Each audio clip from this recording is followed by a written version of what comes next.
how has that mindset just really helped you with your energy management, which in turn has, good or bad, helped your business? Well, I think it's the reason for my business success is that I'm, in my mind I still think I'm 20 years old, right? But I still have a lot. I've got plenty of energy. I don't get burned out, which is really important. But I take care of myself too, which helps. Um, it's my education is as a physicist, right? So I'm fascinated by energy. So Yeah. so most people would look at me and say, okay, he's a business guy. Okay, so he's a businessman. But when they get to know me, they'd say, oh, actually, he's a bit metaphysical because I'm really into energy and how to play with energy. And when we understand that everything in the world is made of energy and how we interact with this gives us the results that we have today. So if we understand energy, maybe if we interact with it in a little different way, we get different outcomes. When you understand that and you play with that, and I have that if you read Three Simple Steps, I Mhm. talk about this, how to play with energy differently. And Secrets to a Successful Startup, it's very different to what people expect in terms of starting up a company. We start internally, we start with our mind and our energy first before we even think of building an actual physical company. When you understand that and you go and work with that, you realize the importance of the structure, and you realize the importance of doing things in a certain way, speaking a certain way, thinking a certain way, reading certain material. Your life becomes quite disciplined in order Mhm. to have that balance. So that you can. There's no point during the day where you think. I don't think I ever say to myself, "Oh, I feel tired." I don't think I've ever. I can't remember ever saying that because you're working with energy all the time, so you can feel when your energy is not at its best, and when it's not at its best, you do something to boost that energy. And these are things that you don't normally hear entrepreneurs talk about. But I will meditate, okay, or I will do yoga. I even do shamanic dancing. I do different things during the day in order to get myself back to the level I want to be, so that when I'm working, I'm really sharp. When I worked in the corporate office, I used to have a reputation for being a bit of a troubleshooter. So if people had a problem, they'd say, "Well, maybe Trevor has an answer." They'd bring me into their meeting, and I would know nothing. I couldn't understand what they were talking about, but I was able to kind of focus on the key issues that they were missing because they just tired themselves out meeting and talking and all the rest of it. And then everyone thought those guys are genius, but it wasn't that at all. It's just that I knew how to work on my energy so that I'm connected to. I didn't get distracted by all the silliness that goes around the meeting, and I would be connected to the issue. And I would say, well, I think it should be blue when everyone's saying it's Yeah. green. And then they go, wow, yeah, it should be blue. That's genius. But it wasn't because I was a genius. It was just because my energy level was higher than everybody else's because I knew how to keep it high. No, that's great.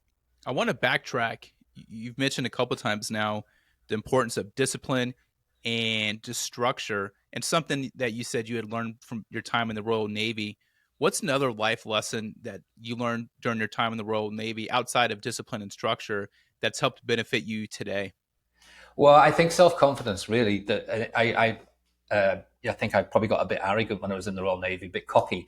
But the reason being that I joined as a kid, like a 17-year-old kid who from poverty, and then I joined with all these rich, dad's rich kids Hmm. type of people. Like I joined the officer academy, and then I suddenly realized, hang on a sec, I'm as good as they are, and I didn't expect to be. I expected them to be like 9 foot tall and super intelligent, and I realized that we're all the same and we're all making it up at the same time, and that really boosted my confidence. And when I've come into business by myself, I've realized that you're capable of it all. And so when I worked in the corporate office, I used to think, at the executive level, it must be like a secret school or something where somebody goes to learn to be CEO. Okay, that's what I was thinking. I used to be really intimidated by like the managing director or the vice president. And then I got on a fast track career, and within a few years, I'm vice president of commercial development. And I kind of caught myself and stepped back and thought, how did that happen? And then I realized, and I look around, and everyone's making it up as they go along. Nobody knows anything. They're all Yeah. figuring it out, and trying to get away with it. And then, and I that boosted my self confidence. So the self confidence I got in the military was so important to me because I wasn't afraid of trying things and taking things on. And then in the corporate career, I realized that most people are just faking it, and I'm as good. I can BS as much as anybody, so I could have a corporate career, right? Just by being a good BSer. Yeah. And then when I started my own company, I realized, well, there's nothing in being an entrepreneur that I can't figure out. And I really learned that from reading bunches of biographies of people. And a little light came on one day, and I realized, hang on a sec, all these brilliant people from way back, for like Madam C.J. Walker, who's one of my heroines, if you like. I wish I could meet her, but obviously, she's from the 1800s, all the way to like Richard Branson. I realized that not one of them set out to be a successful entrepreneur. Not one of them went to a school that said, okay, now I'm an entrepreneur. They all set about fixing something. So they would see something that they thought wasn't right. They would try to find a solution for it, realize that the solution doesn't exist, so they fixed it themselves. Like at no point did Richard Branson say, I'd like to, run an airline. He wanted to get to see his girlfriend on a Caribbean island and his flight got cancelled. So he chartered a plane and then sold seats on the plane to pay for it. Genius, really. But he just figured it out. He just fixed it. And so I realized that with being an entrepreneur and my self-confidence that I think I got from the military and elsewhere, the self-confidence was, if I see a problem, even though I'm totally unqualified for this, I can figure out a way to fix it. And that makes me an entrepreneur by default. And that's what I try to get people to, young entrepreneurs and would-be entrepreneurs to think about. Think about entrepreneurship in a different way. It's not about what you're good at, and it's not about what you think you love to do. It's about fixing stuff. It's finding problems and fixing it, or finding something that doesn't exist and creating it. And you'll figure out how to do that. Somebody has to start, and everyone else will come around. And you'll be surrounded by brilliant people who make you look brilliant. But at the point that you're fixing something, you really don't know what you're doing, but you have the confidence to try. That for me is what entrepreneurship is all about. No, that's I love that mindset, and that's not something I considered. Right, just find a problem, and we see that with everything. Some of the greatest inventions or movements is someone's fixing a simple problem. I mean, so many things that we take for granted today, but at one point were cutting edge technology.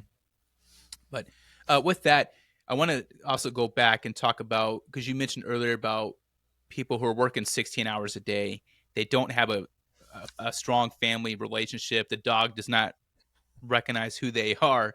And I've seen that countless times, whether it's in the corporate world or I'm active duty military. I've seen it, on the military side, people burning the midnight oil or candle with that. And part of that too is just people feel like they have to work that much in order to achieve their overall goals. But I want to explore, how important is it for people to define what their rich is? Because we see people like, oh, I need to make, my goal is to have $2 million. And then I think maybe they reach that goal and then they're not happy.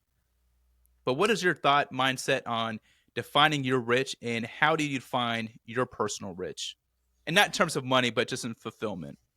No, it's a lot of people don't like talking about money because they think it's crass, but money is just energy. It's just the whole of the universe is made of energy, just showing itself up in different forms. And so you convert labor into payment, which is then converted into a money form, which you then convert into something else. It's just conversion of energy, and you have to get used to talking about it, because in business, one day you're talking about $200, and the next, a year later you're talking about 200 million. I mean, that's how quickly things move these days. So you have to get comfortable with it, otherwise it'll pass you by.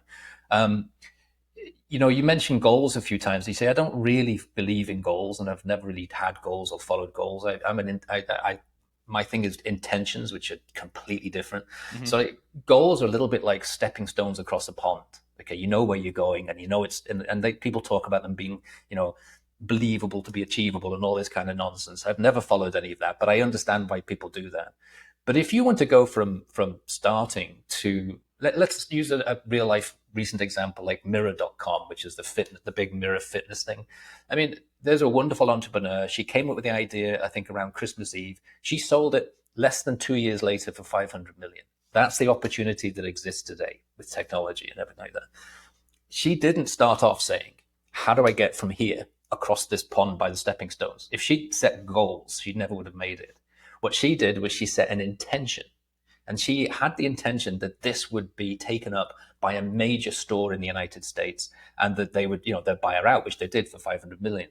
Lululemon bought her out, who was one of the original investors in it. That's an intention, going from 0 to 500 million. A goal is going from, where I am now to 2 million. 2 million is nothing today. That's not rich. The official definition of being a multimillionaire today is to have 30 million in rapidly liquid assets, if you like. I didn't know that. Yeah. So, I mean, when I was growing up, nobody knew a millionaire. No one could conceive what a millionaire would be like. We imagined it be a man in a fur coat with a hat and a cigar.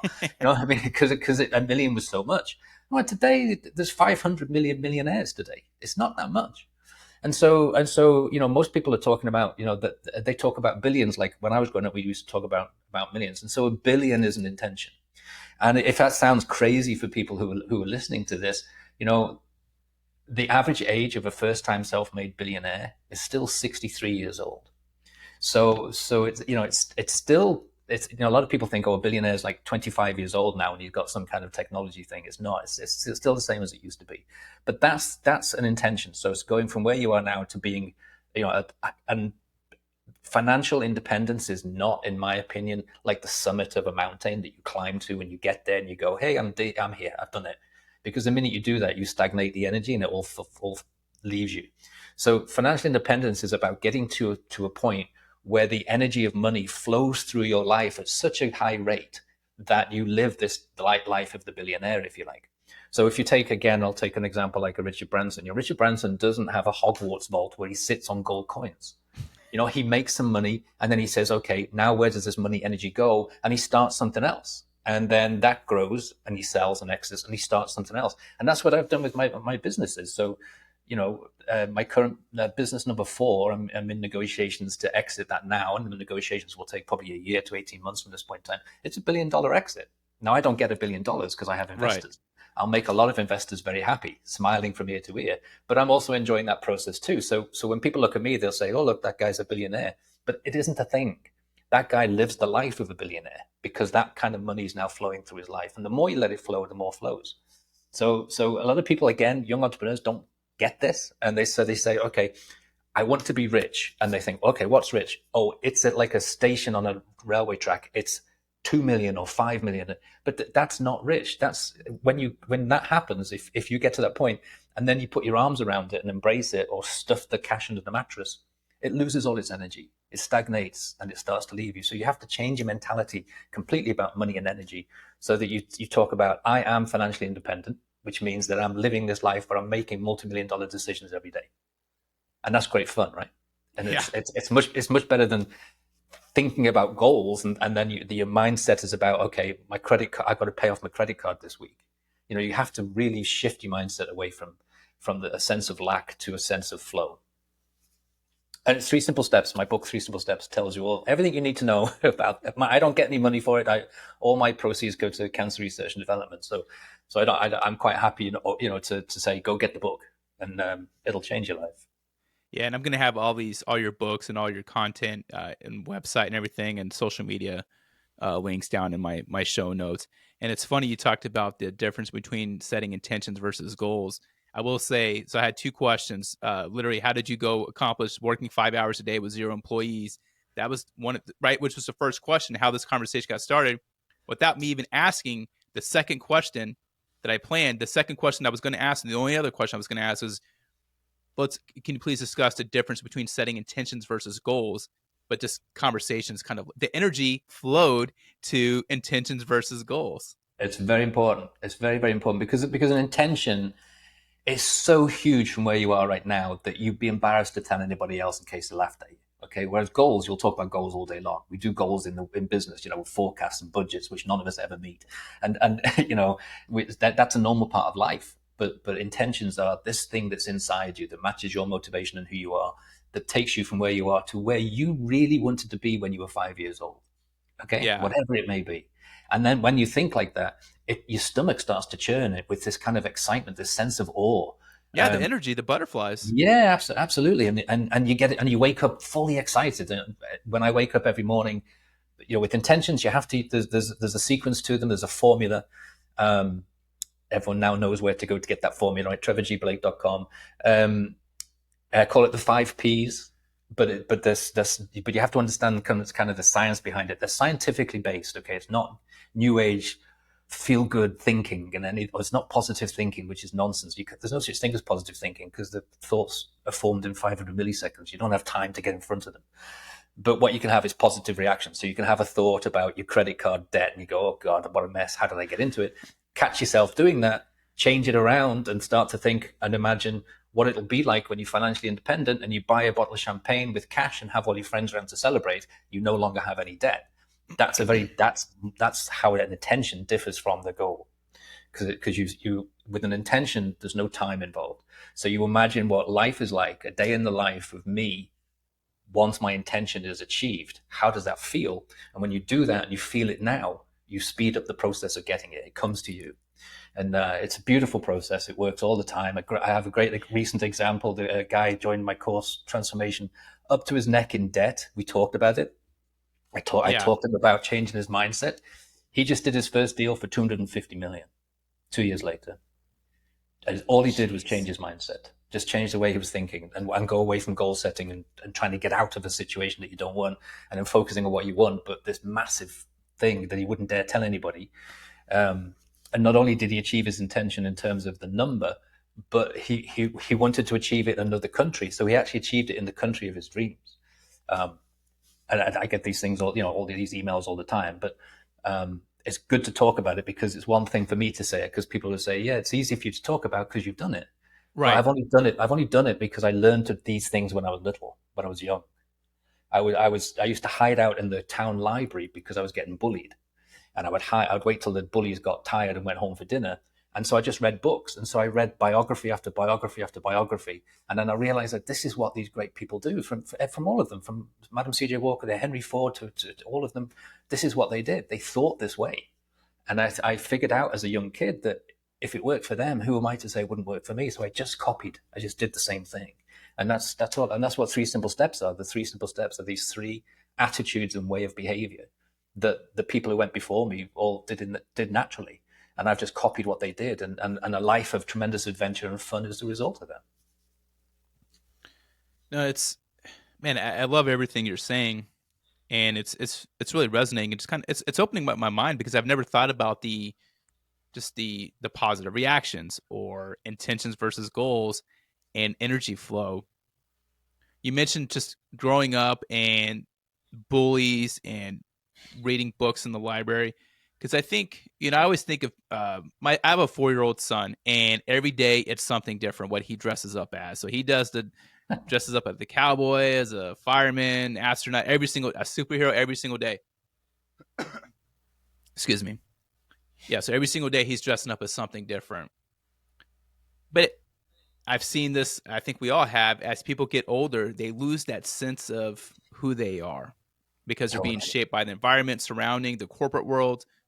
But yeah, just as time goes on, it's easy to get lost and into a very routine and mundane cycle. How can people take back control of their individuality? That is a brilliant question, and that is probably the golden question. I think, to be honest with you, Martin, and it's something that I'm passionate about. It's one of the reasons I do what I do. We all lose our sense of individuality very quickly in life, and it's Yeah, not anyone's fault. It's not our fault. It's not our parents' fault. It's not the school's fault. That's the world we live in. But because we don't know that we have control, because we don't know that we have the ability to rewire our neural networks. Okay, we're not taught that at school. We're not taught that at home. And so we become a product of our environment. We start to take on the same sort of opinions that our parents have, or the same sort of values as the school says we have, and stuff like that. And if you don't manage your own mentality, then you do become that product environment. And I call it, you end up back in quicksand. So you end up in this really comfortable place where you're surrounded by people who are very similar to you, and you all feel good together. But then one day you might wake up and you might say, "Oh my goodness, I'm 40 years old. What happened to my life?" I love what your son is doing, because as a kid I wanted to be an astronaut. It was the first, man was going on the moon for the first time, and I was blown away by all of that. And you very quickly lose all sight of that, to the extent that when I was at school, the careers counselor that we had, she looked me up and down and assessed me and looked at my background. And so she said, I think your best opportunity here is an apprentice manager in a chicken packing factory. That's how she saw me. That's what my life was going to be like. And I actually said to her, no, I'm not doing that. I'm going to be an officer in the Royal Navy. And she laughed. She laughed out loud at me, because that's impossible for somebody from my background, right? But through the biographies, I learned that this is what everybody else had faced: the laughter of everyone around you, the lack of, and it wasn't always out of maliciousness. It wasn't because they didn't like you. Oftentimes, it's because they loved you and didn't want you to make a fool of yourself. Okay, they want to protect you. Oh no, no, yeah. tone it down a bit. Tone it down a bit. Be an accountant. What do you mean you want to be an actress on stage? No one makes money as an actor. Be an accountant. So we're surrounded by that. So what you have to do is you have to then realize that's happening. realize that that's affecting your thoughts, and that your thoughts are energy and they go out to the universe. Energy can only be converted, it can't be destroyed or created, and so it comes back as more of the same thing. So if you think, if you have a sense of lack, if you think of debt, you're going to get more debt. If you think, I can't do it, you're not going to be able to do it. You're going to get more. You get stuck. And so once you know that, and you start to react to the thoughts that you're having, and you think in a different way, and you start to imagine success, no one needs to know you're doing it. But I have a technique called a mini mind movie, where you imagine what your life is like in this magical place that you can get to. When you start to do that, it has a tremendous effect on the outcomes in your life, and you start to get out of the quicksand. And then everybody around you looks at you and says, hang on, who do you think you are? Come back, get back in the quicksand. Who do you think you are, putting your head above the crowd and everything? And so it takes a little bit of work and a lot of discipline, but eventually you get away from that. The elastic band of people pulling you back, that snaps, and you're off and running. Like the chap I just mentioned before, Yeah. all of his family said, what do you mean you're giving up your corporate job? You're on he's on a 6-figure salary. He's got a expense account. He's got a company car. He's got everything he can possibly want. But he wanted to create something. He wanted to invent something. And everyone say, no, don't be, it's crazy and everything. Even when he started his own company, for the first 6 months, his previous boss, who was glad to get rid of him, tried to hire him back about 5 or 6 times. And it would have been so easy for him just to say, because it was hard in the first 6 months, it'd be so easy for him to have said, do you know what, I will go back, because my family's giving me a hard time. My friends are laughing at me. It's not going well. But he stuck with it. And eventually, if you stick with it and you keep using these tools and techniques, you free yourself from all of that. And he became his own person. And he said to me in an email, he feels he's been reborn. Like, this is who I was when I was born. And I forgot who I was. And I'm back. I was born to be creative, and I'm being creative as an entrepreneur. And so I call it, getting back your individuality. But there's things you have to do. You have to understand how energy works, and you have to start to recognize your own thoughts, and then change them and react to them, and use your imagination, because the brain, it's scientifically shown, the brain can't tell the difference between what's real and what's imagined. So if you keep imagining something you want, you over a period of time, you stop living the life you don't want, and those things you want start to appear in your life. It's a magical process. It's beautiful. But I think you hit the nail on the head talking about, losing sense of identity really through life. I appreciate it. And thanks for the feedback on that question. Man, I feel like we were at a pub right now, just having a wine. This is a great conversation.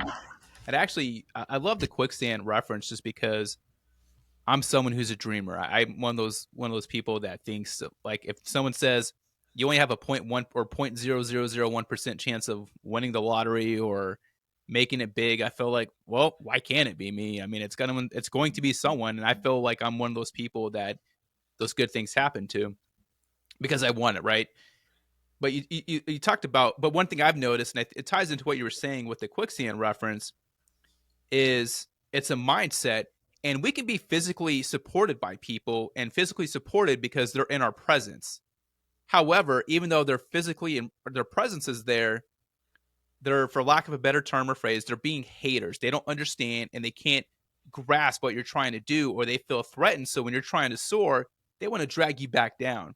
Yeah. What is your advice, or what's been a best practice? How did you find support in the moments when, not physically, but maybe emotionally, you felt lonely?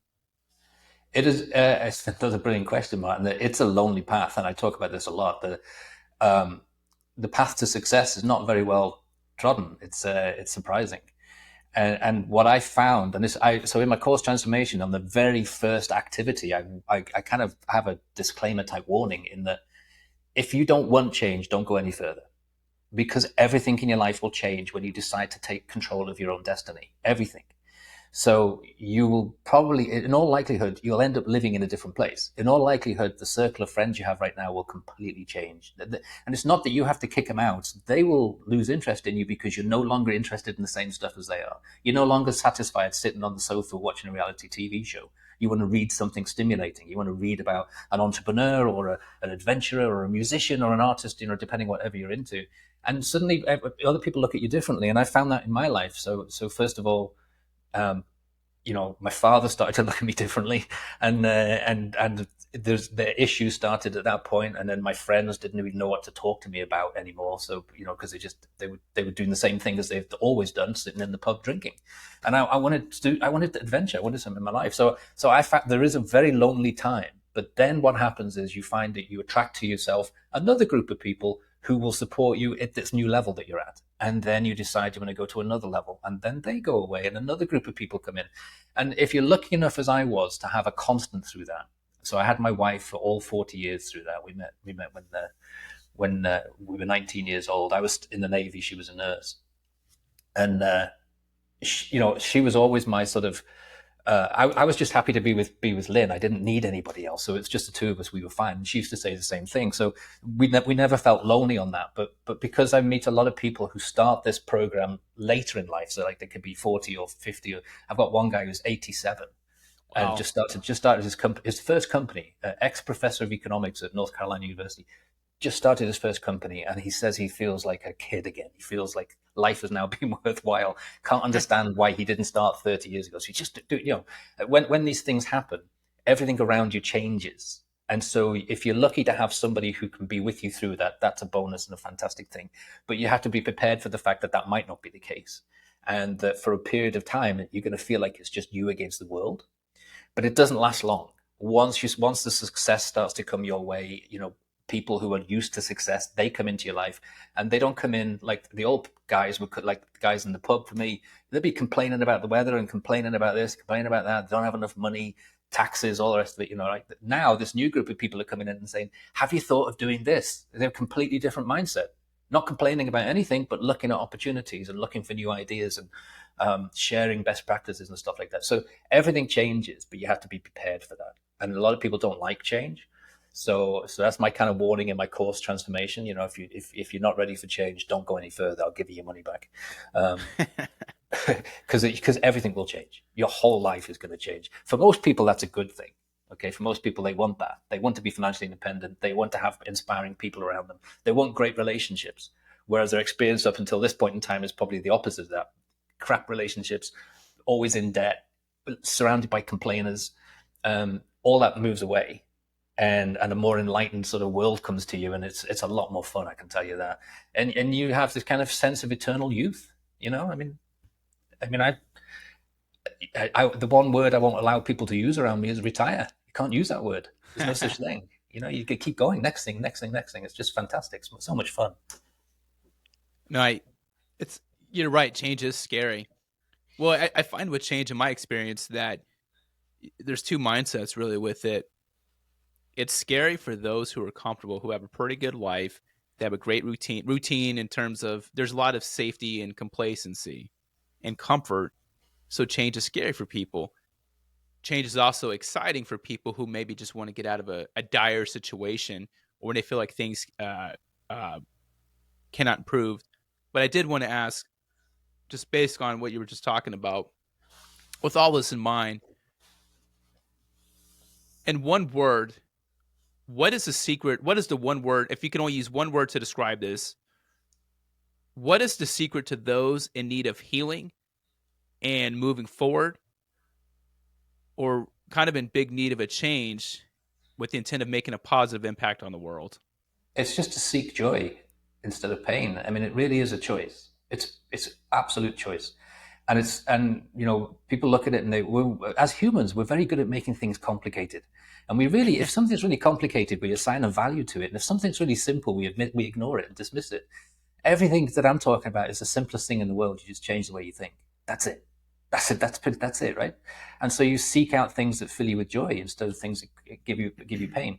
I mean, I'm not trying to sound judgmental here, because going back to the previous question and conversation, if you're comfortable and you don't want change, that's fine. There's no judgment there. That's your decision. Make a decision and you'll be happy. Most of the misery in the world is caused by indecision. People saying, "I want to, but I can't.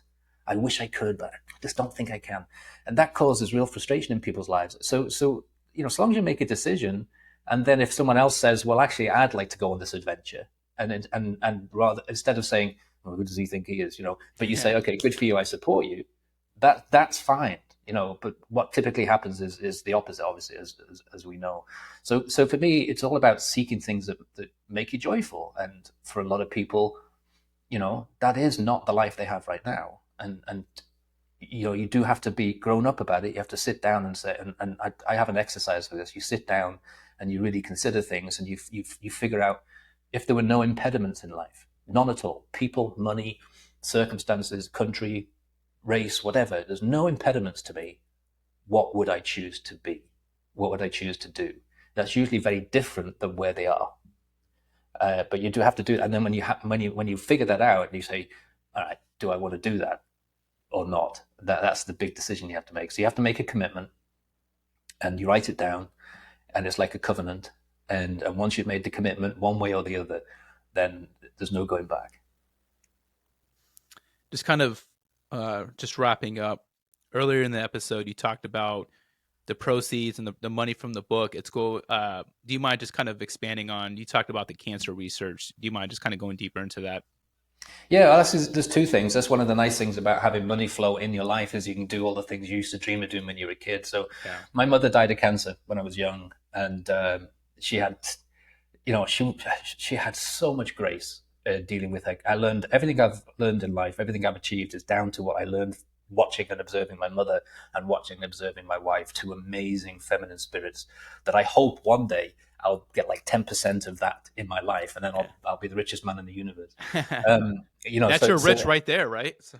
Yeah, exactly. If I could get 10% of their intuition, wow, nothing could hold me back. So I was always fascinated with finding. So she handled her cancer with grace, but the side effects from the treatments were awful. They just took her womanhood away, took her power away, and I watched it diminish over time. Obviously, as a kid growing up. So I've always been fascinated by developing treatments for cancer that don't take away the quality of life. They don't debilitate the patient. So that's what I've been working on the side for my whole life. And we're in clinical trials with one right now that can treat certain cancers without any side effects. That's an amazing thing. Everybody told me it's impossible. And they still do today, even though I'm proving it's not impossible. That is possible. So a lot of the money flow that comes in my life goes to achieve that on a non-profit basis. I want this to be available to anyone who has cancer. So those who can afford it, it's only like $30, and those who can't, they get it for free. Disrupting the pharmaceutical industry is how I kind of look at it. But I also have an animal sanctuary, so a lot of my proceeds from like the transformation experience go to the animal sanctuary because I've always been a lover of animals. Grew up in the countryside, it's hard not to be, So I have a small, scruffy animal sanctuary up in Washington, and we take any scruffy animal with any number of legs, and we try to rehouse them, rehome them. And so what we do in that is there's a lot of seniors in the world who are afraid of having an animal because what happens if I die is how they're thinking, and I can't afford the vet bill and I can't afford the food. So we provide all of that. We provide the pet to the senior. We pay for the vet bills, we pay for the food, and we provide pet walkers and pet carers and stuff like that, so that the senior human and the senior animal get to live out a life of love without having to worry about a thing. And so that's something I felt that was a fix. I saw that as something I couldn't understand why that didn't exist. And so in the end, I've gone to fix it myself in a small way. Hope I'm planning to expand in the next few years. It's beautiful. Everyone wins. The animals win, the human wins, and I get to channel some of this money energy into a good cause. No, that's fantastic and that's beautiful. And man, I didn't realize. I was doing a lot of research about you over the past couple of days, and that's something I actually did not come across about the animal sanctuary. It's called, actually, you could look it up online if anyone loves animals like I do. It's called Fluffs, because my wife used to call all animals Fluffs, so it's called FLUFFS Inc.com. So fluffsinc.com. And you On can that see note, we change it every week, depending on who's the resident and it's like it's an in and out sanctuary. On that, you're involved in a lot of different things, and you have a lot of good things going on. If people want to learn more about you, what's the best place to find you? TrevorGBlake.com is the portal for everything. You can get the books there, you can get the courses there. But I put so much free stuff on there. There must be 1,000 articles. I can't remember how many podcasts I've done over the last few years, but it's a place where I hope people go and get something and and it changes your life. It changes the way, if all it does is change the way you're currently thinking to a way that is going to bring better outcomes to your life, then everyone wins. So trevorgblake.com. It's a beautiful website put together by a brilliant digital team called Living Brightside, who I met just a couple of years ago. And everything on there is authentic. So every picture is somewhere where I grew up. Including the house that I grew up, that's on there too.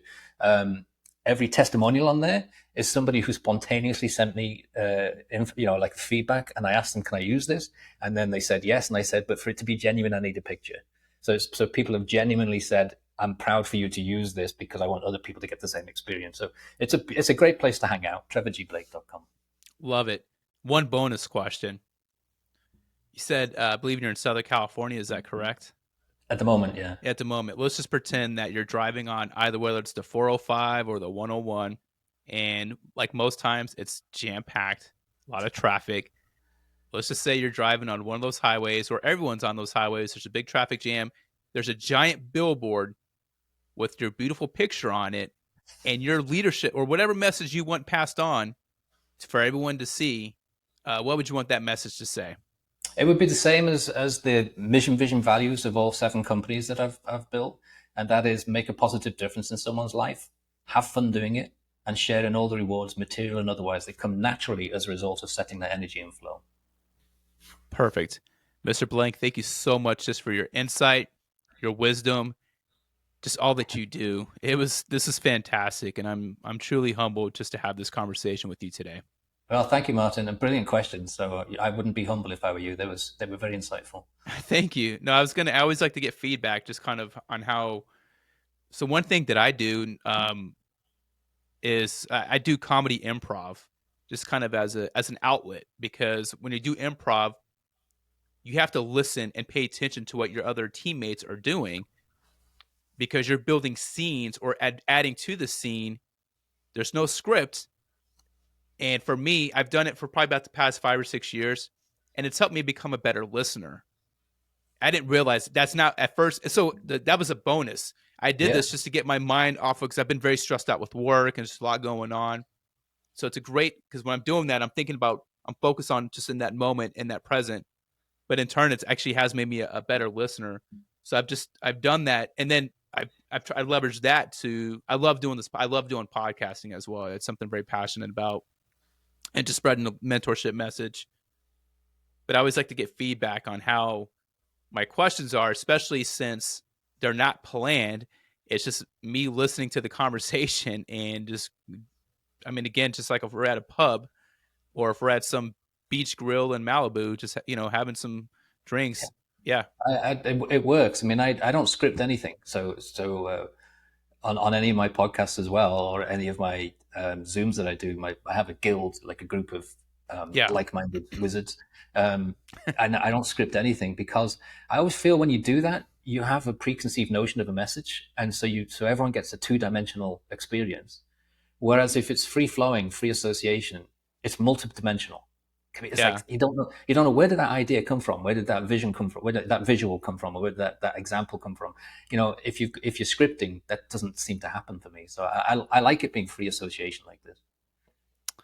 Thanks for that feedback. I've learned a lot today. I've taken a lot of stuff. So that's all I have. I'm going to edit this on Saturday, and then I'm going to email your team just with the finished product and everything. But yeah, did you have any other questions or just anything? What can I do for you?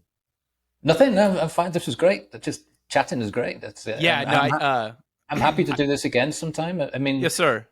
I think the 5-hour workday is a little difficult for a lot of people to grasp, and so sometimes it's good just to talk about that. Make sure. So if you make sure you remind people that there's a free download, and it's totally free. There's no strings attached.